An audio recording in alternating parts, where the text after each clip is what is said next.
नमस्कार साथियों, मैं आपका दोस्त नीलांबर मिश्रा। इस चैनल पे आपका मैं फिर से एक बार स्वागत करता हूँ। और जैसे कि मैंने कुछ वीडियोस डाले और उसको आपका अच्छा प्रतिसाद मिला और आप लोगों ने कई सारे हमारे सब्सक्राइबर भी उसमें से जुड़े और कुछ लोगों ने कमेंट भी डाला। और फिर मैंने देखा कि जो एवरेज व्यूअरशिप जो टाइम है कि हमारे वीडियोस को कितने मिनट तक कोई देख रहा है या कितना टाइमिंग देख रहा है, तो लगभग एक चौथाई समय का ही एक एवरेज टाइम आ रहा है। तो और जो लोग बोल रहे हैं कि 5 मिनट का वीडियो बना दो या 2 मिनट का वीडियो बना दो, तो मैं उनसे हाथ जोड़ के निवेदन करना चाहूँगा, भाई वो नहीं हो पाएगा। इसलिए नहीं हो पाएगा क्योंकि अगर मैं अपनी एक बात पूरी रखता हूँ और एक पूर्ण विराम लगाता हूँ, उतने में ही करीब 1 मिनट का समय निकल जाता है। तो उतने छोटे समय में मैं आपको कुछ बता नहीं सकता।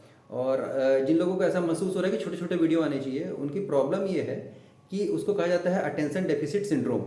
मतलब कि आपका एक जगह कंसंट्रेशन बना के लगातार रख पाना, इसकी जो कमी है वो दिखाता है। छोटे बच्चों में भी यही प्रॉब्लम होती है, उसको कहा जाता है अटेंशन डेफिसिट हाइपर एक्टिविटी। वो बच्चे बहुत एक्टिव रहते हैं पर एक जगह अपना ध्यान केंद्रित नहीं कर पाते हैं। और बड़े लोगों में हो जाता है अटेंशन डेफिसिट सिंड्रोम, कि मतलब एक जगह ध्यान केंद्रित नहीं कर पाते। तो ये जो सोशल मीडिया का जो ये है एक साइड इफेक्ट है कि जैसे हम इंस्टाग्राम जो लोग देखते हैं, तो इंस्टाग्राम में क्या है कि एक वीडियो आप सीधे देखें और उसको स्क्रॉल करते जा रहे हैं और वो अप करते जा रहे हैं वीडियो। तो आधा मिनट का 1 मिनट का वीडियो देखते हैं, कोई आता है 4 ठुमके लगाता है और चले जाता है। तो अगर आप मुझसे भी यही उम्मीद रखते हैं कि मैं और 2 ठुमके लगाऊं और निकल जाऊं, तो सॉरी, ये हमसे नहीं हो पाएगा। क्योंकि ये कुछ सीरियस वीडियोस हैं और जब आप कंपटीशन एग्जाम की तैयारी भी करेंगे तो लगभग 8-8 घंटे तक लगातार बैठ के पढ़ना पड़ता है। मतलब कमर में दर्द हो जाएगा, सिर में दर्द हो जाएगा। और अगर आप लगातार लंबे लंबे समय तक बैठ कर तैयारी नहीं कर रहे हैं तो मान के चलिए कि सफलता की जो आपकी दर है वो भी कम हो जाएगी। तो जैसा कि हमारे पिछले कुछ वीडियोस में मैंने आपसे कहा था कि अब हम कुछ लोगों को मेहमान के बतौर लाएंगे और उनसे बातचीत करेंगे। तो उसी कड़ी में आज जिस मेहमान को मैं आपके सामने लेके आ रहा हूँ, वो पुलिस विभाग में कार्यरत हैं, वर्तमान में आरक्षक के पद पर। और अभी जो लास्ट सूबेदार और सब इंस्पेक्टर की परीक्षा हुई थी, उसमें भी उन्होंने एक स्वर्णिम सफलता प्राप्त की और सूबेदार के पद पर चयनित हुए हैं। और संभवतः उनका ये पहला इंटरव्यू होगा मेरे ख्याल से ऑफिशियल किसी के साथ भी। तो मैं उनको आपके सामने अभी प्रस्तुत करने वाला हूँ। तो आइए स्वागत करते हैं श्री संतलाल यादव जी का। आइए संत। नमस्कार सर। गुड नमस्कार। Morning all of you. ये संतलाल यादव जी हैं। आप इनके बारे में मैं जैसे कि आपको बता चुका हूँ कि ये पुलिस विभाग में आरक्षक के पद पर वर्तमान में कार्यरत हैं। और ट्रेनिंग के दौरान ही ये एसआई की तैयारी कर रहे थे और उसी दौरान ही उस एसआई एग्जाम को निकाला और सूबेदार के पद पर चयनित हुए। तो अभी हम इनसे छोटी सी बातचीत करेंगे और जानने समझने की कोशिश करेंगे कि इन्होंने अपनी तैयारी कैसे की, इनका शैक्षणिक बैकग्राउंड क्या है, हम इन्हीं के मुँह से सुनना चाहेंगे। तो संतलाल जी, सबसे पहले तो आप जो हमारे जो देख रहे हैं दर्शक, जो भी हमको फॉलो कर रहे हैं, जिनके पास भी वीडियो पहुंच रहा है, उनको ये थोड़ा सा बताइए कि आपकी जो सबसे पहले हम चलेंगे कि आपकी स्कूली शिक्षा कहाँ से हुई और आप रहने वाले कहाँ के हैं। जी सर, जैसा कि सर ने बताया, तो मेरा नाम संतलाल यादव है। मैं सूरजपुर ज़िले के सिलफली ग्राम का निवासी हूँ। मेरी प्रारंभिक शिक्षा सर गांव के ही श्री श्री राधा गोविंद सेवा कुंज स्कूल में कंप्लीट हुई। क्लास 10th मैंने 2010-11 में कंप्लीट किया। उसके बाद जो मेरा हायर एजुकेशन था 11वीं-12वीं का, मैथ्स सब्जेक्ट लिया था, उसको मैं राजकुमार पब्लिक स्कूल बिसरामपुर से कंप्लीट किया। उसके बाद मैंने अपना ग्रेजुएशन के लिए मैथ्स बैकग्राउंड से था, तो पीटी का एग्ज़ाम दिया था। उसमें लगभग मेरा 7000 के आसपास रैंक आया था। तो ग्रेजुएशन मैं बीई से किया हूँ, बीई मैकेनिकल ब्रांच, विश्वविद्यालय इंजीनियरिंग कॉलेज लखनपुर। 2017-18 में मेरा ग्रेजुएशन कंप्लीट हुआ सर। और आपका जो ये ग्रेजुएशन जो आपने किया था इंजीनियरिंग में, तो आपका उसमें ट्रेड क्या था? ट्रेड था सर, मैकेनिकल ब्रांच था। मैकेनिकल ब्रांच था, जी। बहुत अच्छा। तो एक बात मैं यहाँ पे मतलब दर्शकों को ये बताना चाहेंगे हम कि जब आपने मैकेनिकल से ये अपना ग्रेजुएशन कंप्लीट कर लिया था, उसके कितने समय के बाद आपने आरक्षक की मतलब भर्ती परीक्षा दी थी और आपका आरक्षक का चयन मतलब कैसे हुआ और उसके पीछे क्या सोच थी कि आपको आरक्षक में आना है? थोड़ा सा उसके बारे में कुछ बताइए। जी सर, जैसे 2018 में ग्रेजुएशन कंप्लीट हुआ, उसके बाद से सर असली समस्या फ्यूचर को लेकर के वहीं से आने चालू हुई। क्योंकि 12th में हम पढ़ते हैं, 12th के बाद first year, second year, third year, fourth year के बाद करियर को लेकर के सोचने पे गंभीर हो जाते हैं। तो जैसे मेरा ग्रेजुएशन कंप्लीट हुआ उस समय ये 2017 दिसंबर 2017 के आसपास आरक्षक भर्ती का फॉर्म निकला था। इसके जो प्रोसेस हैं ये अप्रैल मई 2018 से चालू हुए। फिजिकल हुआ था उस समय 1500 मीटर जो फिजिकल था क्वालिफाई हुआ करता था, तो वहाँ से फिजिकल क्वालिफाई किए। फिर सितंबर 2018 में एग्ज़ाम हुआ था इसका। उसके बाद से कुछ चुनाव वाले ईयर्स से तो आचार संहिता लग गया। फिर 2021 में प्रोसेस जा करके फिर से चालू हुआ। इसमें कुछ संशोधन किए। फिजिकल में 5 इवेंट किया गया, तो 2021 में फिर से फिजिकल दिए हम लोग और मार्च 2021 में इसका रिजल्ट आया। तब से आरक्षक के पद पर चयनित हुआ सर। तो देखिए, मैं अपने दर्शकों को यहाँ पे एक चीज़ ये बताना चाहता हूँ कि जिन लोगों को लगता है ना कि वो 3 महीने में सिलेक्शन या 6 महीने में देखे, करीब 3 साल लग गया सिर्फ एक परीक्षा को फॉर्म भरने से लेकर के अंतिम रूप से चयनित होने में। तो आप समझ सकते हैं कि एक बंदा जो बेरोजगार है क्या मतलब प्रेशर रहा होगा। अच्छा, यहाँ पे एक सवाल मैं पूछना चाहूँगा आपसे कि आपका इंजीनियरिंग बैकग्राउंड था, तो इंजीनियरिंग बैकग्राउंड वाले जो इंजीनियरिंग की रिक्वायरमेंट होती है उसमें जॉब सेक्टर कैसा था, उसमें क्या आपने कुछ कोशिश की थी उसमें?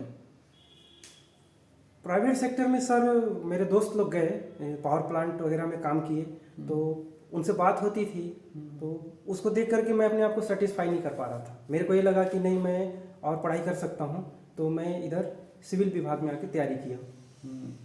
और कहीं ना कहीं एक तो सरकारी नौकरी का आकर्षण भी तो रहता ही होगा कि गवर्नमेंट जॉब किया जाएगा, है कि नहीं? नहीं सर, ये तो मतलब एक स्वाभाविक सा एक भारत में तो, इस देश में तो हम लोग के अंदर तो एक रहता है कि सरकारी नौकरी तो करना है। और कहीं ना कहीं क्या और पुलिस की नौकरी में आने का क्यों चयन के लिए सोचा आपने? और किसी डिपार्टमेंट का फॉर्म वगैरह भरा था पुलिस में, पुलिस के अलावा?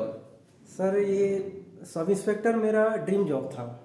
अच्छा, तो ये भी अच्छा है। नहीं सही है, कोई बात नहीं, होना चाहिए, कोई ना कोई तो सपना देखना ही चाहिए। जैसे सर जो मेरा घर है, तो घर के बगल में बटालियन है, तो शुरू से ही देखता था वर्दी वालों को, तो वर्दी पहनने की अंदर से एक इच्छा लगती थी कि वर्दी नहीं, मेरे को पहनना है, वर्दी वाला जॉब ही करना है। तो जब 2018 में सब इंस्पेक्टर एग्ज़ाम के लिए सब नोटिफिकेशन आया, फॉर्म सबमिट हुआ, तो वहीं से मैं ठान लिया था कि नहीं, मेरे को इसका तैयारी करना है।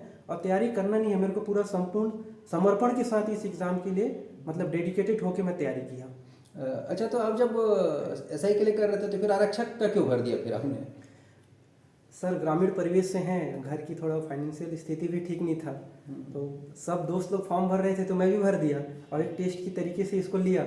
और इसमें जब हो गया तो मेरे को लगा कि मैं इसमें रह के भी आगे तैयारी कर सकता हूँ। और परिवार वालों से भी बात किया तो उन्होंने भी कहा कि नहीं, इसमें करके देखो, अगर टाइम मिलेगा पढ़ने का तो ठीक है, और अगर नहीं मिलेगा तो इसको स्किप कर देना, अपना जो सोचे वो तैयारी करना। तो उसी से सर मतलब घर वालों का एक तरह से थोड़ा सा पुश तो था कि घर वालों को, देखिए कुछ लोग बोलते हैं ना कि घर वालों ने जबरदस्ती इंजीनियरिंग करा दिया, घर वालों ने जबरदस्ती करा दिया। तो कई बार क्या होता है कि जो नौकरी लगता है वो भी घर वालों के दबाव में भी आदमी नौकरी कर लेता है। तो मैं अपने जो फॉलोअर्स हैं, कई सारे जो सवाल जवाब आते हैं, उनको ये चीज़ मैं पॉइंट आउट करना चाहता हूँ कि कभी कभी क्या होता है कि आपकी किस्मत जो है आप खींच के ले जा रही होती है। अब देखिए, ये भाई को देखिए कि भाई ने पहले आरक्षक बन गया, उसके बाद एसआई का फॉर्म भरा था, एसआई चूंकि ड्रीम जॉब था तो वो तो देना ही था। तो अब देखिए एक नौकरी लग गई, अब उसके बाद अभी स्विच करके ट्रेनिंग में रहते।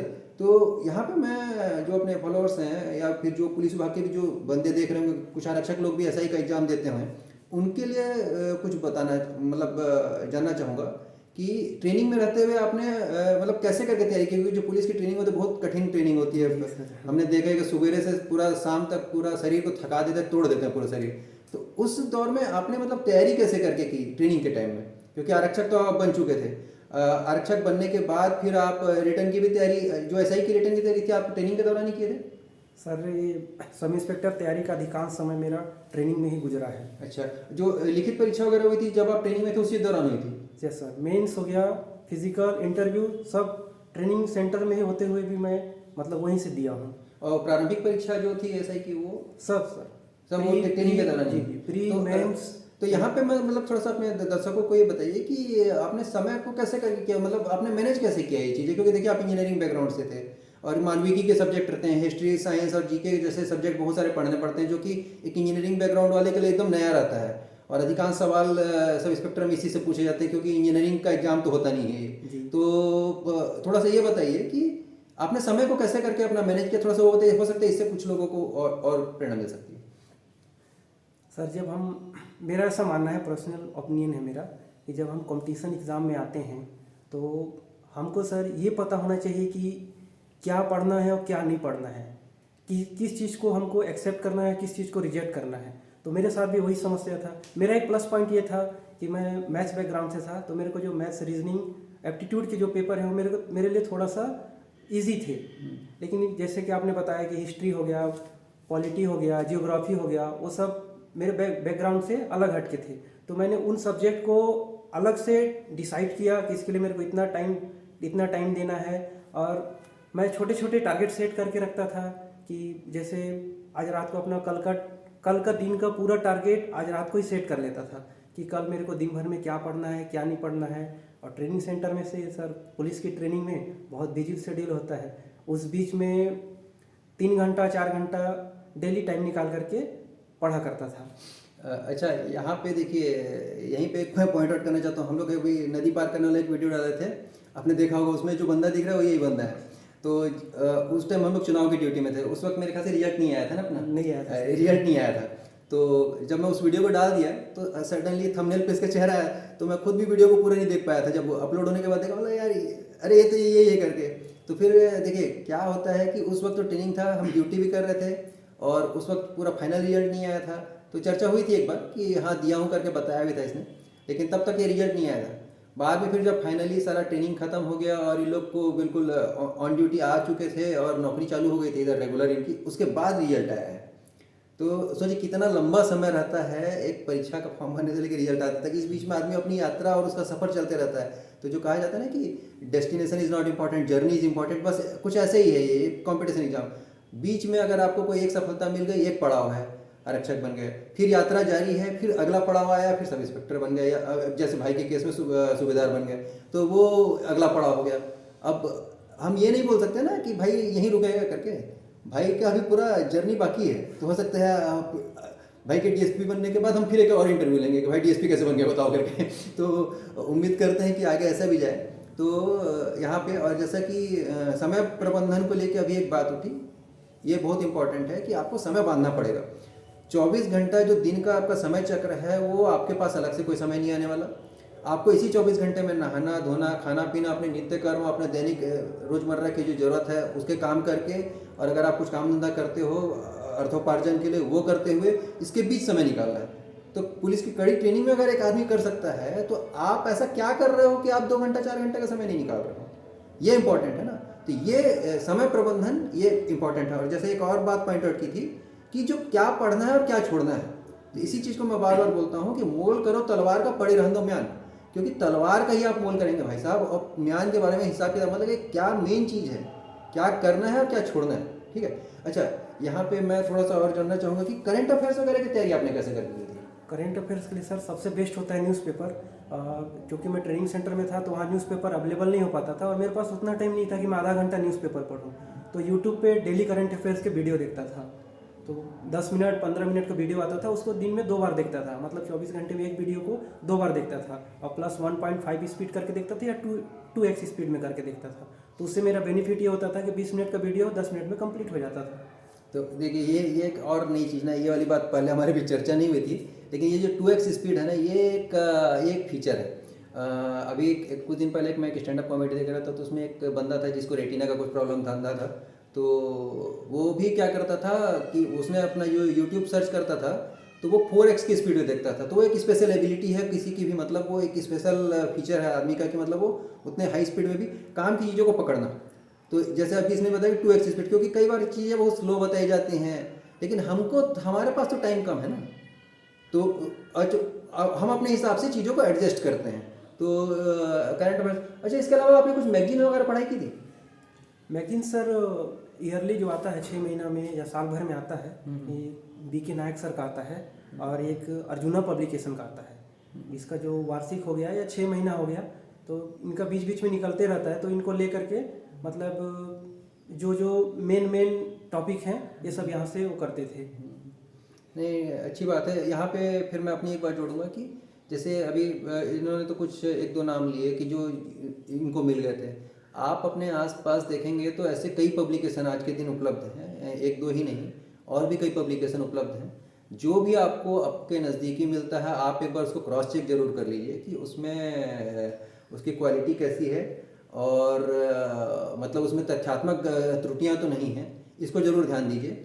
और किसी भी पब्लिकेशन को पढ़िए आप, हम किसी एक पब्लिकेशन को हम रिकमेंड नहीं कर रहे हैं, आप किसी भी पब्लिकेशन को पढ़िए, एक बार जरूर देखिए कि क्या उसमें तथ्यात्मक त्रुटियां तो नहीं हैं, इसको आप एक बार अवश्य देख लीजिए। और बेसिक बुक्स कुछ पढ़ाई की थी आपने? बेसिक बुक्स कहीं कुछ था जिसके तैयारी में इस्तेमाल किया हो?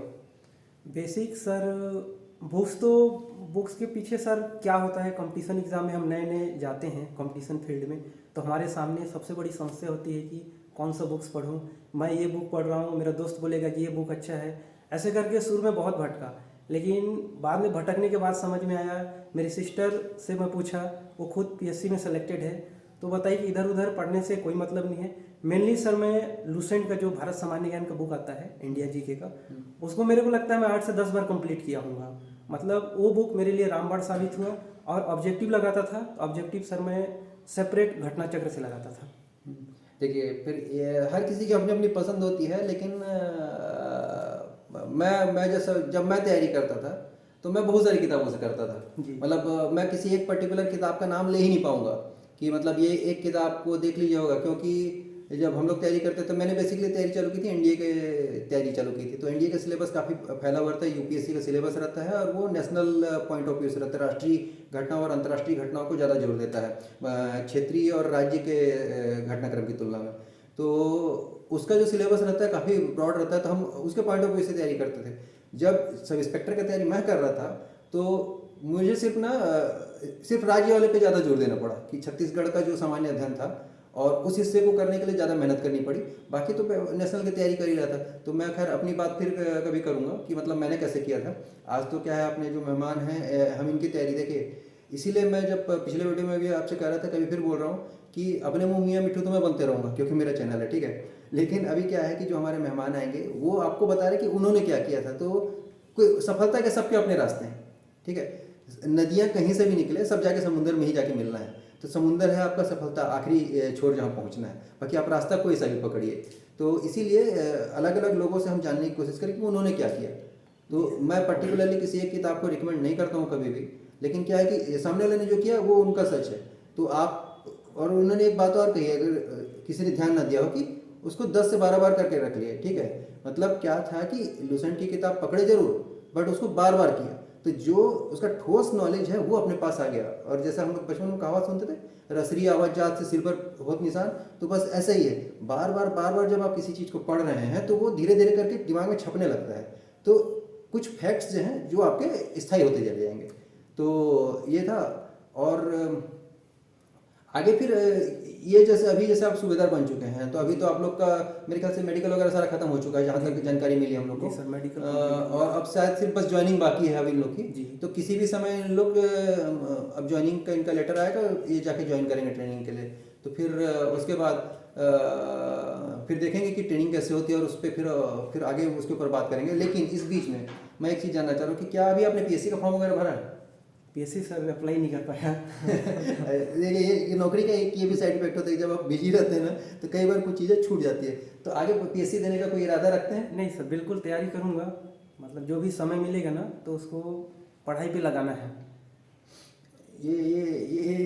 ये होना चाहिए जज्बा, ये छूटना नहीं चाहिए। क्या है कि देखिए, किस्मत तो सपोर्ट कर रही है तो क्लियर हो गया, क्योंकि भाई ने एक नौकरी निकाली, फिर दूसरी नौकरी निकाली, तो अब तीसरा भी निकाल सकता है, एक उम्मीद तो बनती ही है ना। तो इसलिए छोड़ना नहीं है। और मेरे ख्याल से लगभग सारी बातें तो हो चुकी हैं। और जैसा कि समय प्रबंधन, किताबों के बारे में हो चुका है चर्चा। और यूट्यूब वीडियो भी जब देखते हैं तो भी थोड़ा सावधानी बरतिएगा। हर वीडियो देखने की नहीं होते, कुछ होते हैं जो देखने होते हैं, कुछ होते छोड़ने होते हैं। और मेरा पर्सनल इंटेक्ट, अच्छा, इंस्टाग्राम पे आपका अकाउंट है क्या? नहीं सर, इंस्टाग्राम फेसबुक मैं यूज़ नहीं करता। देखो, तो जो लोग सफल होते हैं ना भाई, उनका इंस्टाग्राम का अकाउंट भी नहीं होता है। तो जाहिर सी बात है, अकाउंट नहीं है तो ये देख भी नहीं रहे हैं। तो अधिकांश टाइम लोग उसी में बर्बाद कर रहे होते हैं। डिस्ट्रैक्ट होता है सर माइंड ना, मैं अपने आप पे मतलब वो किया कि डिस्ट्रैक्ट होता है मेरे पास। मैं पहले भी बताया कि मेरा जो तैयारी का अधिकांश समय है वो ट्रेनिंग सेंटर में ही गुजरा। तो मेरे पास मुश्किल से 2 घंटे 3 घंटे रहते थे। अगर मैं उसमें इंस्टाग्राम व्हाट्सअप यूज़ करता तो मेरे समय बर्बाद होते थे। तो इवन यहाँ तक कि मैं पढ़ता था तो मोबाइल लेकर भी नहीं जाता था। और एक ट्रेनिंग सेंटर में मेन पार्ट से मैं ट्रेनिंग किया, वहाँ के डाइनिंग हॉल में जा कर के मैं अकेले अकेले पढ़ता था। बिस्तर पे पढ़ता था तो नींद आता था, दिन भर का थकान रहता था, उससे बॉडी आलस बढ़ जाता था। तो मैं डाइनिंग हॉल में जा कर के पढ़ता था, वहाँ टेबल लगे हुए थे, उसी में लाइट जलता था, वहीं वहीं तैयारी करता था। अच्छा, एक बात बताइए, आप बात करते होंगे तो इनका मुंह खुलता होगा, देखा होगा आपने, दांत दिख रहे हैं इनके साफ सुथरे। गुटखा खाते हो भाई? नहीं खाते। दारू पीते हो गया? नहीं, नशा पानी कुछ नहीं है सर। है ना।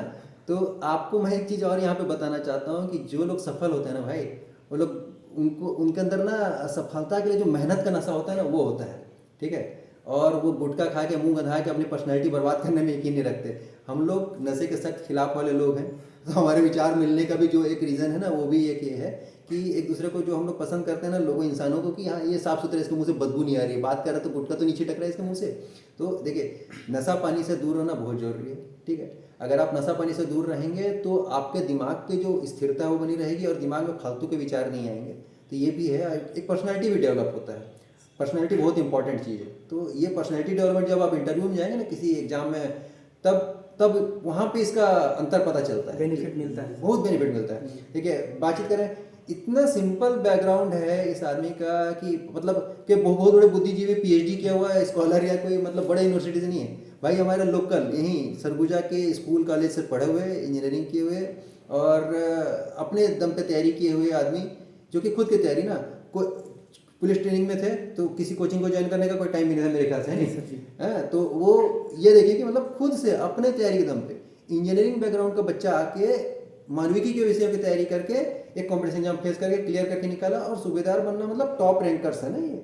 34 रैंक था। हाँ, 34th रैंक में है, सोचिए, मतलब ये अभी 34th रैंक में है अपने जो पिछली भर्ती परीक्षा के।